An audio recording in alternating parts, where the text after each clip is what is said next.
अभी तो ये तबीयत पानी ठीक बा ना? हाँ बाबू तबीयत पानी ठीक है। और कौन दिक्कत परेशानी ना बा? बहुत दिक्कत परेशानी रही तो बाप है तो से हम शेयर कर देवे। हाँ बेटी ये जरूर शेयर कर दो। जनता है इनकर जमन किता खाए ना कमाए ना धमाए बाबू हमार बाबू बजाए देने कैसे बीती हमार। अरे का भाई बहुत परेशान कर रहे थे का? परेशान काहे नहीं करियन काबिल जब पैसा कौड़ी मांगा कपड़ा लत्ता बिना झगड़ा करें रोज का चाइन प्रतिदिन का चाइन बाबू बहुत ज्यादा सिर के ऊपर पानी जाता हमारा रहा है नाम मन करते जाने कैसे बीती।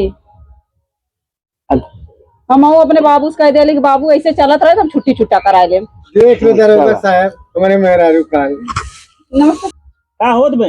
ये पतो है बतलात है तोहार और तोहरे पतोही दूसर को सुनात बे तहन तोहार और पतोही जवन है दोनों जने चक्कर चलत बे।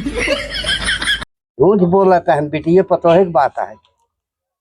हां बेटी ये पतो होते के समान होथिन का हो काहे के इल्जाम लगावत है? जब देखा हमेशा हमारे मेहरारू से बतियात रहा है दरोगा साहब।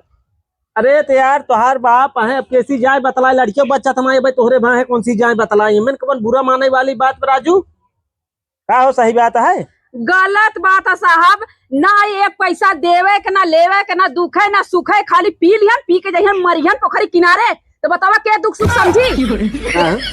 ऐसा गई साहब हम ऐसे देत है कैसे कहा तहन? अरे हम जैसे मोट शरीरिया साहब ना उसे मोट बुद्धिया इन करियो जाने। देख ले उल्टा सीधा बोलता है। अरे पतो है ससुर हमन बाप समान है। जा कलंक लगावता है। देखा बाबू तू हमेशा उल्टा सीधे बोला था। समझ बूझ कर हाथ जावा करा समझ बुझ कर रहे वो करता है पारिवारिक मैटर